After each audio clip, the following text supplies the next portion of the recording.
as sort of hardcore corporate lawyers, we rarely get very emotional because we handle so much stress every day. But it was such a difficult decision. Every day as I was driving to, I was just like crying to myself in the car, and then when I reached the office, I was like, wipe off, you know. Because you were like saying your goodbye already. Yeah, it's really hard to cut off, right? Because I love all my partners. We grew up together. It's like we all live in this big house that we grew together, and now I'm just gonna work out my little backpack by myself, with my PA. Yeah, it's quite difficult, and of course, objectively, I wasn't sure whether things are gonna work out, right? And what if I fail miserably?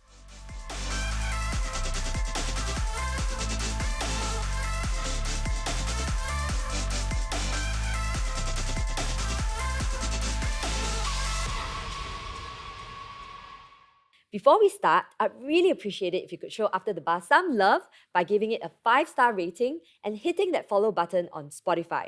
And if you're tuning in on YouTube, do subscribe to us and hit that thumbs up button. So enough of me talking, let's get into the episode. Today, we have someone who has shattered all glass ceilings. She is the first ever woman to head up a Big Four law firm in Singapore. She's none other than Rachel Eng. And Rachel was also the Herwell Women of the Year awarded in 2014. And she's so amazing. The funny thing is, when I met her, she told me she identifies still as the HDB kid who grew up in Tiong Bahru. And when she was in secondary school, that's when her whole worldview changed. We are going to hear from her today about how she managed to raise 3 children, accomplish so many things for 20 years with no helper. We're also going to hear from her how she made a very scary career pivot from a big law firm to starting her own business, her own law firm, Eng Co. And we're also going to hear from her how she managed to get a law firm to be gender blind. So much so that 43% of the management were all women. Welcome, Rachel. Hi, Shalin. Thank you for having me. Thank you so much for coming on the podcast. Thank You're my dream, one of my you. dream guests. So I'm very happy that Viming sat both of us next to each other at the wedding Oh my God. of his daughter. Okay. Yeah. I'm privileged to be here. Thank you for agreeing to come. So the first question I have for you is, in 2010, at the age of 42, you became the managing partner of Wong Partnership, and you were there for 20 over years. What I find very remarkable is, of course, you were the first ever female managing partner, and to date, you remain the only woman to ever head up a big law firm in Singapore. And secondly, that 43% of EXCO, which is like the board of directors, were women. And there were so many female partners. And I want to say this because as a headhunter, female partners in Wong Partnership are extremely loyal to the firm. And I believe you have got something to do with that. They will love hearing you on Yes. this. Yeah. Yeah. I mean, I think I can't take full credit for it. Credit must be to all the partners in the firm, both male and female partners, right? Because we got to get that blessing and endorsement from the male partners as well. And I think starting from our founder, Wong Ming Ming, to the late Alvin Yeo, to my ex-co-partner, Dilan Pillay, we've always been very family-oriented. And the belief is that the women need to work, but they need to also, have children and have a few children. And the firm philosophy was, if the career lasts 30 years, then what's wrong with a woman taking 2 or 3 breaks out for 4 to 6 months to have a child, right? So whatever time and resource the women can give to the firm will take it. Yeah. So that's the philosophy that we've always operated on. I hope I contributed by showing the path to the women that with this philosophy and thinking, the door is always open, and we can always negotiate or discuss a solution for their specific, set of a challenge. Yeah. And I believe the firm was way ahead of their time because when you had your first child, that was so many years ago. I will not say too many years. Yes. But basically, they wanted to create a home office for you. Yeah. This was way before the days of COVID and working from home was the norm. In fact, there was no, you still had fax machines, right? Exactly. There were no emails, there's no WhatsApp. So why do you think the firm was so family orientated? Why did they go out of their way to make sure that you will stay on with them? Yeah, I mean, this is like 20 over years ago, communication was still by faxing. There was no email. This is the 90s. And I guess we were quite a young firm then with 50 over lawyers. I was the first junior partner who was pregnant, and everyone was super excited because they felt that I could be the guinea pig. So they ran to me and said, could we subscribe for Office Line and install a fax machine in your home? And I thought, that's quite tempting. Of course, it's my first child. Actually, I really don't know what to expect. And I thought it seems like a good plan, right? So I discussed with my husband, and he is a tech person, and he said, I think we want to have the ability to work from home, but preferably you do not work at home, because in those days the Office Line will be listed in the yellow pages. It sounds like so dinosauric, but you'll be listed in yellow pages, and then it could be. The phone fixed now will be ringing all the time, right? With office matters. So my husband then said, yeah, we can have the facility, but we will not have the Office Line. So whenever the baby is sick, I could work from home and I could mark up and I could fax my document back to the office to my secretary to make the changes. Yes.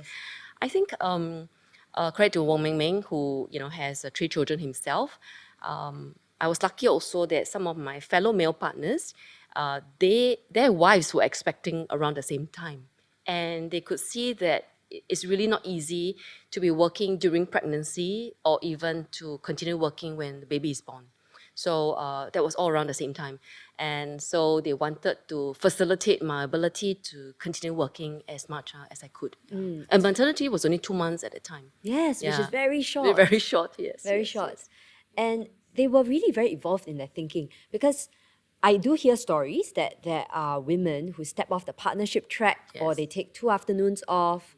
That's very flexible. Also, before all this, notion of flexible working came about. Can you it share a was. bit more about that flexible working environment? Yeah, I mean, I think I think that, like I said, every woman has its own dynamics, and from the firm perspective, we cannot profess to know what that woman is going through, vis-a-vis the husband, vis-a-vis the in-laws and the parents, and so on. So we adopted a fairly open door policy. So whenever someone is about to get married or about to have the first child, that they feel that there's no stigma to just walk into our room, management, and just discuss how life will be after they get married or after they have the child.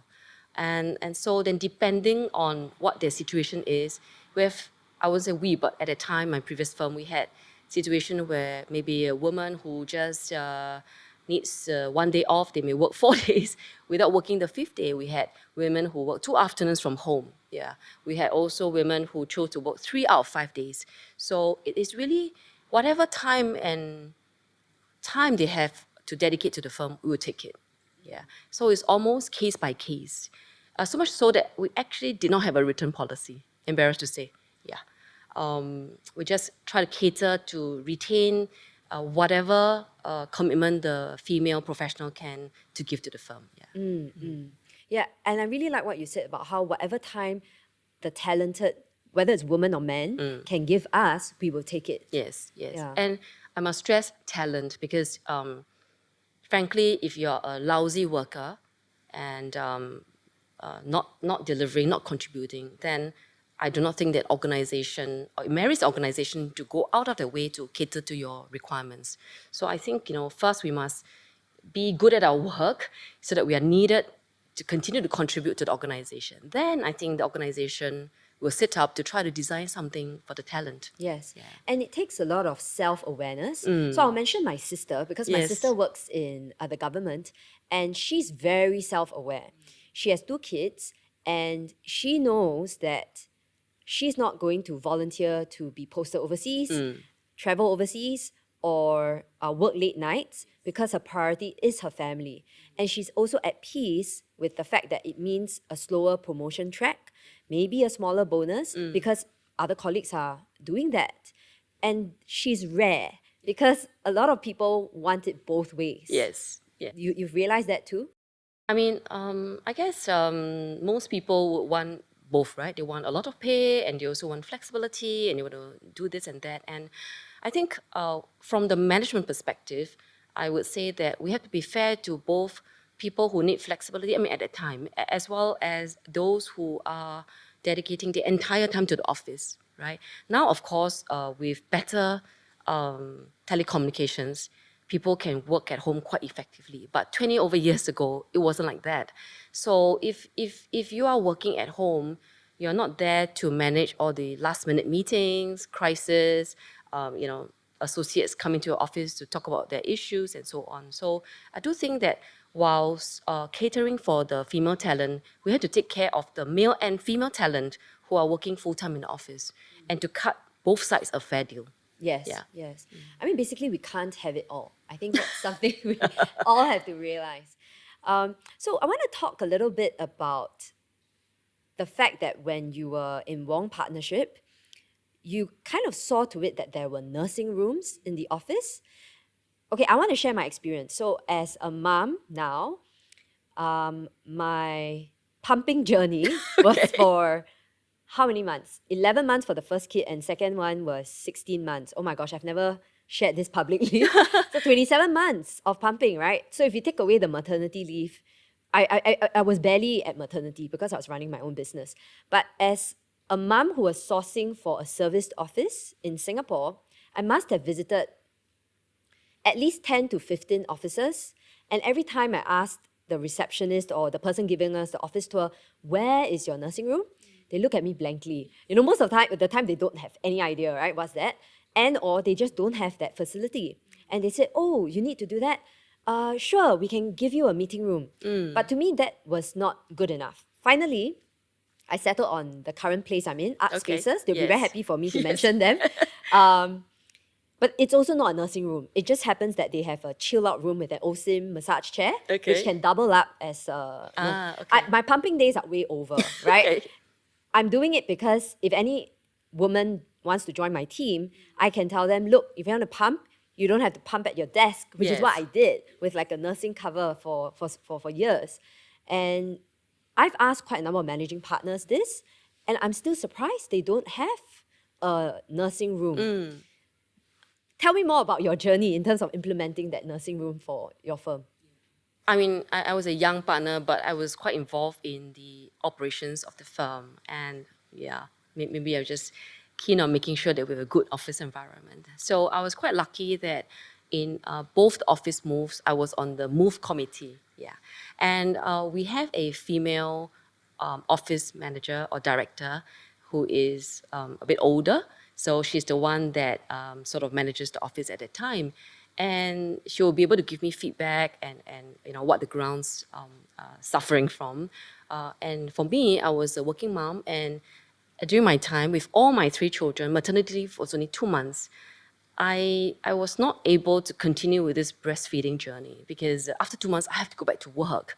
There was no ability to stop a meeting with the client and say, sorry, I'm going to have to pump, So I have to force myself to cut it and move to bottle feed. And I'm just thankful that my spouse, my husband, he's okay with this. And he says, we all grew up on, bottle milk and we seem fine. So our kids should be fine too. So working together with the office director, she said that there are female lawyers, and we have a lot of them who are nursing, and they have nowhere to pump and nowhere to store the breast milk, right? And don't forget, this is a long time ago where this issue is not so out in the open. And the girls are also under a lot of pressure, social pressure, sometimes from their spouse, sometimes from their girlfriends, sometimes from society at large to breastfeed. But yet there's no facility at work for them to do that. So that's why we came up with this concept of dedicating one room as a nursing room with blackout, curtains and also a fridge so that they can store the milk. That's amazing. That's so amazing. So more firms should build that awareness that it is it is a luxury. is a necessity, and it would help to retain and attract more talented females Yeah. to the organization. So it's a win-win, it's a positive thing. It is, it is. I mean, a lot of employers would think about it as a waste of real estate. Yeah.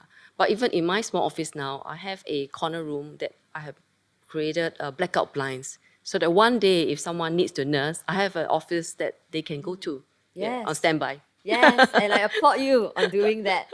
Hey everyone, I hope you're enjoying the episode so far. We'll continue to dive into this conversation after this short break, and would really mean the world to me if you could hit that follow button and rate us 5 stars on Spotify or subscribe to this channel on YouTube. Thank you so much, and I hope you enjoy the rest of this episode.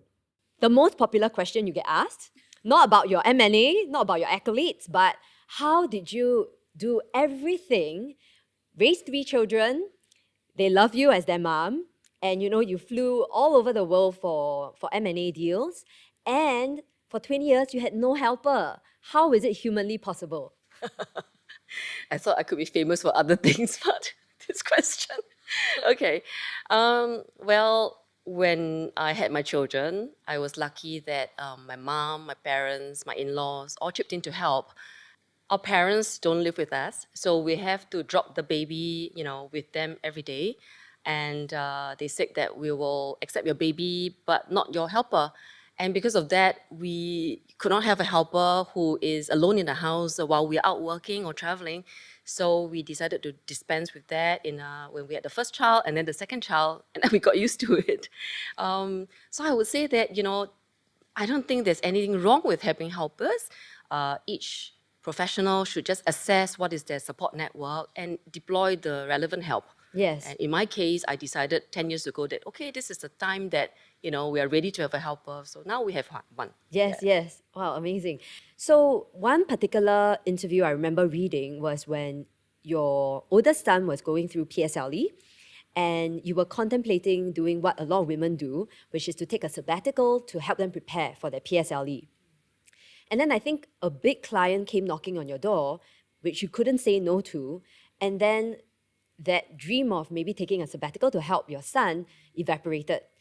And I was very moved when I read what your son said to you. I think he was trying to reassure you because you felt guilty.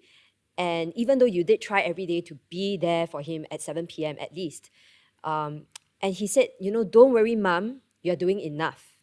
So I was very moved, really, when I read that. Looking back now, how do you feel about your journey?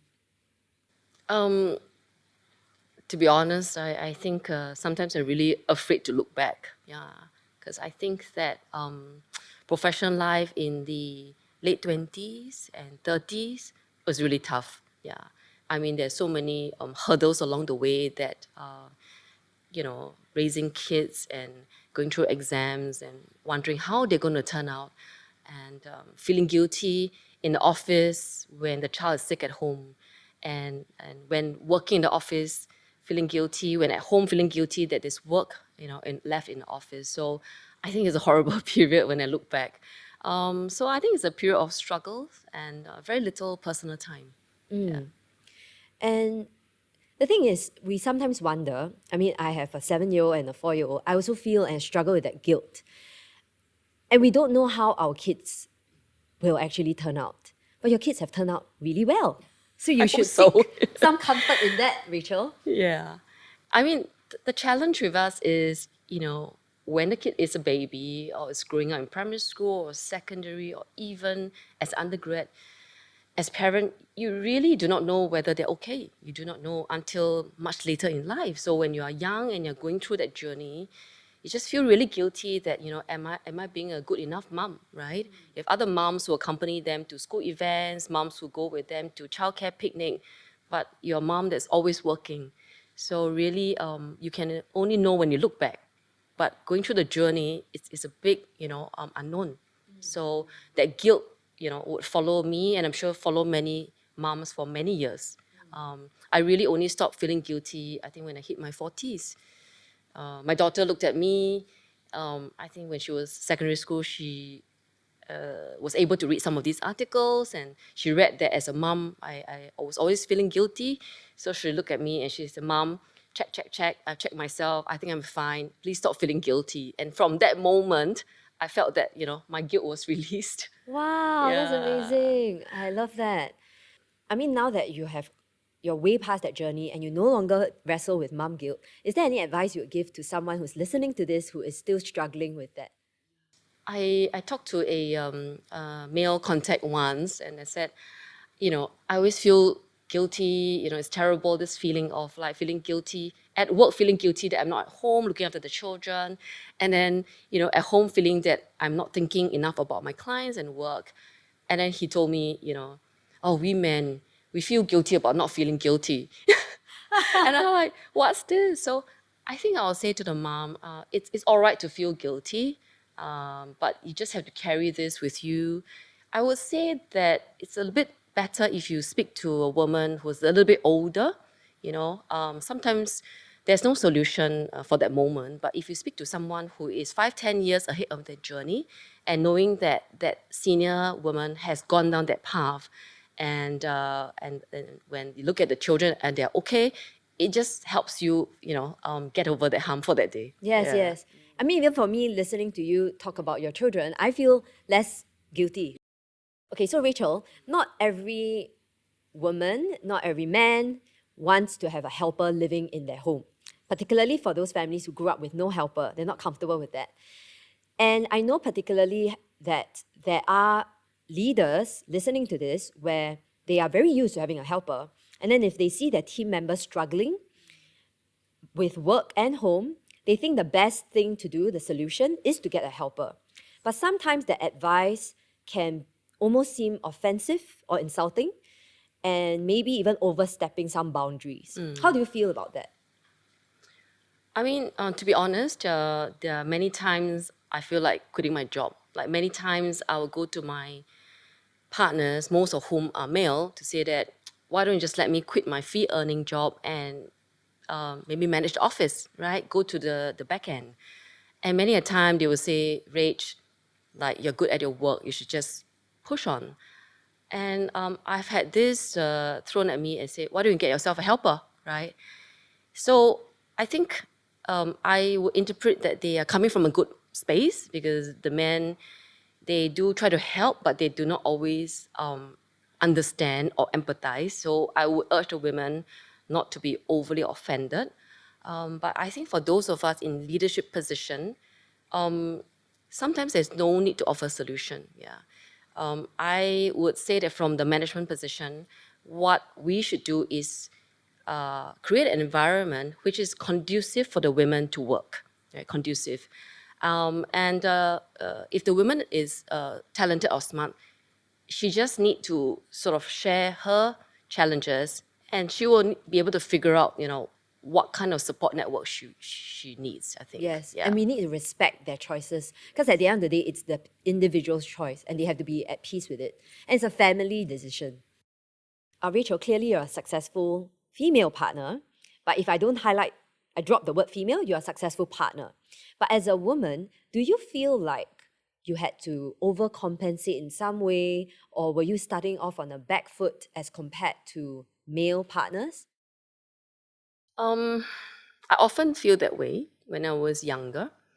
Um, First of all, because of this guilt, I often feel I should work a lot harder to make sure that I complete my work in time and in good, high quality standards. I also had to be very efficient at work, because I need to go back, promptly to take care of the babies at night. So therefore, during work hours, I can't go for coffee break. I can't chit chat. I can't have any idle time. I have to be super efficient, complete my work, and then dash off to pick up the babies. So I do feel that, I had to work very, very hard to make sure that, I'm there with the meal. Whether my other partners or my senior partners feel that way, I don't know. And then as I grew senior in the ranks, where you have to pitch for work, then you realize that you kind of lose out a little bit to the male partners. Somehow, when the boys graduate, they generally will continue working, generally. But for the girls, when they graduate, some of them would choose to be stay-at-home mom, and some will go part-time, and some will go flexi-time. So the number of friends and contacts we have who stay in the workforce or eventually make it to CEO to give us the partners work is actually proportionally smaller than the male partners who have friends who continue working and make it to CEO position. So even just objectively from that footing, we already in a, sort of lower footing. Yeah. Wow, I never saw it that way. You are right. I mean, I always saw it as there's the bro code. Yes. There's the boys club. Yeah. And but truth be told, there are many men who have supported me on my journey. Yes. And so have many men supported you on yours too, right? Yes, they have. Which is why, I'm still around. But to do that, you kind of have to be the top in your game, right? Because you have to give the male CEO or the clients a reason to choose you, right? Over and above everyone else. So therefore, I feel I have to work like doubly hard, triply hard to make sure that there is no excuse why they wouldn't choose me as the partner to lead the job. That they won't say that, she's got 2 babies, is she able to cope with my overnighter work? She's got 3 kids, is she able to travel overseas, right? Got to give them less excuse to choose us. So somehow as a female partner, I feel then therefore I have to work much harder to assure the clients that I'm there for them. Yes. And after so many years, 20 over years, being in that firm, doing really well, and really hitting the top of your game, you then left the safe confines of a big established brand to strike out on your own. That must have been a really big decision to make that pivot. And my question here is why? Why did you make that big transition? I think I can't pinpoint to one particular factor. I would say it's a combination. First factor, I want to borrow a little bit of what you said in one of your podcasts, which is there's no growth in comfort and no comfort in growth. Oh, those were the words of my pastor. Yes. I must Okay. thank Yes, Pastor yes. Gladwin. Yes. I mean, I saw that and I thought, okay, that describes quite well. I was already, quite familiar with the area of work that I was in. I was running the firm for a number of years. And I felt that I was in the firm for 23 years. And perhaps it's time to just do a stock take, right, of what else I should do. For my generation, we typically just, bury our head and just keep working. I rarely question, why am I doing this? Should I do something else? So I thought it's a good checkpoint. And around the time that I left or was thinking about it, I felt that the firm had its leadership in place. We had a chairman, exco in place. The practice that I was working in had a practice head in place. And I felt that finally this is a time where I could figure out for myself, is there something else I want to do? And that's when I started to contemplate doing something different. And I imagine have been very difficult emotionally to make that decision. How long was your decision-making process? It's a very difficult decision because I practically grew up and grew old with the fellow partners in one partnership. They are like my siblings. We were single and then we got married and then we had our first child, second child, all together. It's a very difficult decision, yeah. And I was also busy working, so there wasn't much time to contemplate this issue. So I probably pondered over this over a good 3-4 year period before I actually made the decision. That's a long time. Yes. 3 to 4 years. 3 to 4 years, just thinking about this. Yes. What should I do next? Yes. Yes. And I don't know whether you recall, but when you met me last week, you said that for one whole year, when you went to Wong Pi, you were emotional every day going into work. Yeah. I mean, as sort of hardcore corporate lawyers, we rarely get very emotional because we handle so much stress every day. But it was such a difficult decision. Every day as I was driving to work, I was just like crying to myself in the car. And then when I reached the office, I was like, wipe off, Because you were like saying your goodbye already. Yeah, it's really hard to cut off, right? Because, I love all my partners. We grew up together. It's like we all live in this big house that we grew together. And now I'm just going to, work out my little backpack by myself, with my PA. Yeah, it's quite difficult, And of course, objectively, I wasn't sure whether things are going to work out, right? And what if I fail miserably? That's also quite scary. So, yeah, it's a very difficult decision. Yeah. And Rachel, you know what really struck me when we met last week was the analogy you gave to me about the football game, Yes. where we have 45 minutes in the first half, we have an intermission, and then another 45 minutes. That's in a football game. Yes. But in real life, we might not have another 45 years. Was that the main thing that weighed on your mind? I think I did. I mean, I read this book referred to me by some of my ex-colleagues who turned 50 ahead of me. I had a colleague who told me that, Rach, no one would give you the opportunity to make a career switch after you're 50. So this number weighed on my mind. But when they told me this, I was like in my mid-40s, never really thought about it, which is why it took a long time to think over this, because it's so hard to leave a place where you're so comfortable, so difficult, and to just, leave the shore, the comfortable shore, and swim out to the unknown. It's a very difficult decision to make. And how did your husband feel when you first told him about this decision? My husband has always been very supportive of me. When the firm offered to promote me to managing partner, as a typical female, I will be like, oh, I'm young, I'm an unknown, no one knows me, what if I do badly? And, he's a man of few words, and he said, you can do it, just take it, Wow.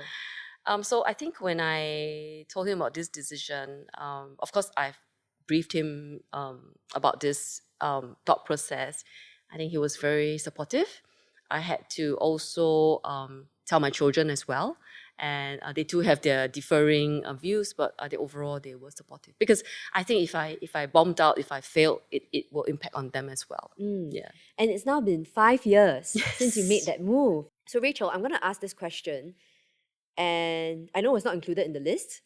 So, feel free to tell me if you don't want to answer it. But basically, I want to know whether did you contemplate first making a switch, making a change, or did the opportunity came out, then you decided to make a change? Which one came first? I think that like 3 to 4 years before I turned 50, I already started to think about it. And then once I opened up my mind to it, I start to see the potential opportunities and started speaking to one or two of my mentors who, were sort of giving me some tips and advice. And they came up with a few possible options for me to consider. So there were law options and non-law options. And ultimately, after exploring a few of them, I decided to go with this rather difficult option Yes. of setting up my own firm. Yeah. So, there were a couple of options. Can you tell us more that were easier options? What were those? At the time, I was already sitting on 3 listed boards, so I could easily, leave the firm or maybe do a step down work in my firm and take a few more directorship and still have a fairly relaxed life. Or one of my mentors was suggesting that perhaps I could maybe chair a subsidiary board, for example, be a active chairman, or I could join, an international law firm or something. Yeah. So these are some of the possible options. Yeah. So, what made you pick the hardest option, starting your own firm? I don't know. I think sometimes I feel that I have no other gifts. And I think in terms of the taking more board seat and also chairing the board, these will be non-executive positions, right? Because you're not running the business. And some of the advice from my friends who know me well is that at 50 years old, I know that sounds old to you, but at 50 years old, it's a little bit young to be stepping away from executive work to go into non-executive. So they encouraged me to stay on in an executive role. And I didn't feel that I wanted to join international law firm, having gone through and built up a fairly regional firm already. So this choice, which was the hardest, I guess, spoke to me. It resonated most with you. Yeah, but it's also the most difficult option. And what's the mission behind Eng Co? After I left One Partnership, I thought long and hard about it. I didn't want to build something that is similar, having done it before.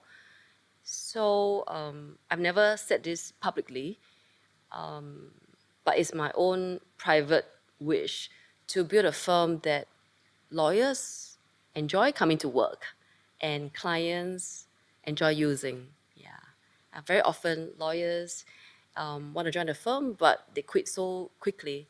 So, and I wanted to really build a firm that they want to come to work in. Yes.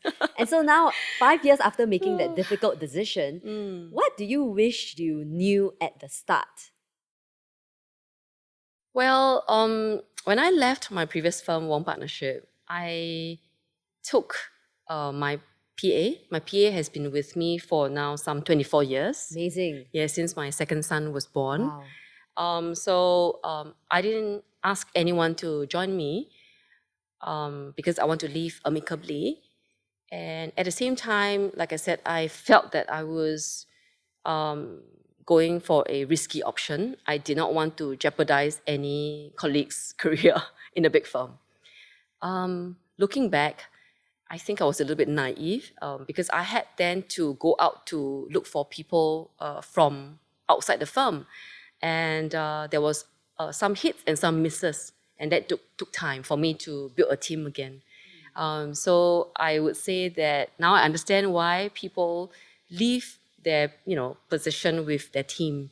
But for me at that time, I wanted to do it properly, honorably, and I wanted to leave basically the team intact and the clients. I want to leave the clients behind because I trained the team and I built the team. I didn't want to take all that with me. Yes. Wow, but to build a clientele base again from scratch, that must have been not easy. Yeah, but of course I'm a little bit older now. So even though I did not, and I'm not very good at marketing as well. So but I too have to build my team. So I have to build a team that is good in order to service the client. Yes. So I wanted to bide my time and make sure that I can do each piece of work well. It's not good enough that I have my personal reputation because when clients come to us for corporate transaction, they want to make sure that we have a good team as well. I have a good team. Yes. Yeah. So it takes time. For sure.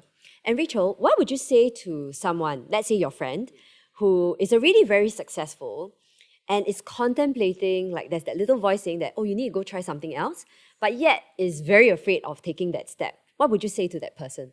I would say make a calculated risk. Calculated, meaning that you have to make sure that there are enough building blocks in place to assure of some success. Of course, there are many unknown factors that one can't imagine at the time you're making a decision. But I would say don't do anything on impulse, without sufficient support. So I would say think carefully, speak to a few mentors or senior confidentially before making that jump. Because once you jump, you can't go backwards. But sometimes the risk could be even greater if you had stayed put. You know what I mean? So yes, I like what you said about taking that calculated risk. And some lawyers like to take out a legal pad and they put their pros and cons. Yes. But that process sometimes doesn't really work out. Yes. I had a friend who wasn't sure whether she wanted to marry this guy, so she told me she took out a notepad and she did to marry him and not to marry him. Eventually she did marry him, but I said, what a crazy thing to do. Yes, right? yes. But it's true. There's only so much you can plan for, but be as sure as you can be, but just don't make impulsive move. Yep, Yeah, for sure. the more senior you are, the less you should try to make these impulsive jumps. That's the thing, because as you get more senior, the stakes are higher. You Yes. feel like there's so much more to give up. Whether it's a Exactly. paycheck, the status, the prestige, what would people say? And I mean, I would say this, Rachel, when you left a big firm to start your own, there are all kinds of rumors swirling around the market. We're not here to address them, but I'm sure Thank you know, you. some of the comments came back to you, and some of it's completely unfounded, so untrue. Okay, this ties in very nicely to the next segment where we're going to talk a bit about entrepreneurship and your advocacy. Okay. Because congrats, you set up SG-WEN, which is Singapore Women Entrepreneurs Network. Can you tell us more about the mission? So SG-WEN is set up or was set up in 2021. So we just celebrated our second anniversary. For me, I'm one of the 3 Singapore representatives to the ASEAN Business Advisory Council. So the ABAC sits under the economic pillar of ASEAN. And during my work in ASEAN BAC, it's a council of 30 members, 3 members from each of the ASEAN countries. I realized that actually we don't have sufficient representation in Singapore for female entrepreneurs. So we do have quite a number of chambers and trade associations representing a mix of male, female entrepreneurs. But when you look at those associations, the female members are quite outnumbered. So I tried to lobby to form SG-WEN, and I was very lucky that SBF, Singapore Business Federation, was prepared to set it up as a network under SBF. Yes, and now you have 500 over members. Yes, we have 500 over individual members. SBF actually takes in corporate membership. So they made the exception, create this network, which allow us to take in individual members. And basically for SG-WEN, what we want to do is provide a forum and create a community of female entrepreneurs who come together to learn from each other, to network with one another, to do business after building that networking, and ultimately to also advocate for the women entrepreneurs and also to empower the women entrepreneurs. Yes. And in all your years, and now that you've built your own business, your own law firm, how do you think women can really support other women? Yeah, so this is one of the mission or the objective of SG-WEN. We are not here to be a social club, and we're not here to be another event organizer. So each time we organize an activity, it is with a view to building a community. And our belief, or my belief, is that when you build friendship, you build trust. And when you build trust, the business can follow. So we want women to be open to giving business and supporting fellow women entrepreneurs with business, to give each other business and to support each other through this growth together. Yeah. And for SG-WEN, we also want to take our Singapore women entrepreneurs into ASEAN and connect them to all the female entrepreneurs network in the rest of the ASEAN countries. Wow, well done. And I know it took quite a lot of lobbying for you to set this up. Yes, there's some lobbying involved. Yes. Indeed. So Rachel, after hearing you share about SG-WEN, I'm very excited. I want to be a member too. How do you qualify? How do you go about it? Yeah, so we have a form where you can sign up by looking up the SBF website. If it's convenient, we could actually share the QR code here after this, and really encourage all female entrepreneurs who are alone in a journey to come, sign up and be part of us. Yes, a lot of female entrepreneurs. I'm one of them. I've been on my own for like 7-8 years, and I just do the work, and maybe go for coaching, go for this course, but I'm still at the end of the day on my own. There is no real community for me to tag in, so I'm very excited to sign up. Yes, please do. I think we have 500 over members now, and the feedback on the activities and events has been fantastic. So please sign up and join us. Yes, great. And what are some of the benefits of the members that have gone for these events? First of all, you get to make friends. And in fact, one of our members, by attending one of our events, actually happened to meet one of the government agencies, and then they actually engaged her for a project. Wow. So you get business, you make friends. Occasionally, we also have talks and seminars, which are curated especially for female entrepreneurs. Oh, nice. I can't wait. Yes. Thank you, Rachel, for sharing that. Please join us. Yes. Okay, so the final question for the podcast. What advice would you give to your younger self, Rachel? Wow, okay. Work with passion and get your passion from work, right? Because when work is your passion, then it's no longer work. And then you can put your whole heart and soul into the work. So I'll say, for women who enjoy work, work as hard as you can. For women who want to stay at home and be a homemaker, that's fine too. That's their passion. Yes, that is their passion as well. So I think, whether you're working at home or, working in an office, I think just be passionate about it. Yes. Okay, well said. So Rachel, before we wrap up the podcast, we like to get to the rapid fire round of questions to get to know you a bit better. Sure. So what do you usually eat for breakfast? I don't eat breakfast. Intermittent fasting. No, it's not so sexy. That's how you maintain your figure. No. I mean, remember, I had to drop off my that's my true. children at childcare by 8. So Yes. yeah, I'm used to skipping breakfast. But that's a beauty secret. What do you do to relax? Say jogging. And what's your all-time favorite drama series? CSI, I'll say. We watched the whole CSI series. Oh, Miami. Yeah, Miami, Las Vegas. Wow, all of okay. That, yeah. And are you more of a handbag or shoes person? Handbag. And shoes as well, but yeah, okay. If you have Yes, to you have choose. very nice shoes. I can attest to Handbag that. too. What's your favorite drink? Cafe latte. Ah, nice. And where do you buy your clothes?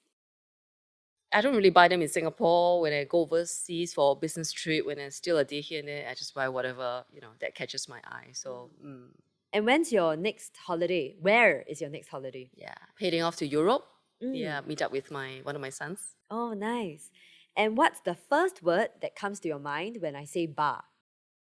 I think Manhattan, as Oh, I mentioned just yes, now, yes. right? I've never celebrated my Yes. birthday with friends, so on my 50th birthday, I decided to take all my girlfriends to Manhattan Bar, and we Yes. had a good time. Yes. Thank you so much, Rachel, for coming on the podcast. I want to bring you out for a drink, maybe to Manhattan Bar if it's still around. Sure. Thank Still you so around. much. Yeah, thank you so Thank much. you for having me. Yes. Thank you, everyone. Yeah, your sharing has been amazing. I'm sure many people have benefited from this. Well, I hope so. Thank you so Yes, much thank for you having so much. me. Thank you. Thank you. So if you've enjoyed this podcast, then be generous and share with all of your friends, family, and colleagues. And follow us on LinkedIn. Follow Rachel Eng on LinkedIn. Follow me as well, Shulin Lee. And tune in next time to find out what could be in store for us after the bar. See you! And that's a wrap for today's episode of After the Bar.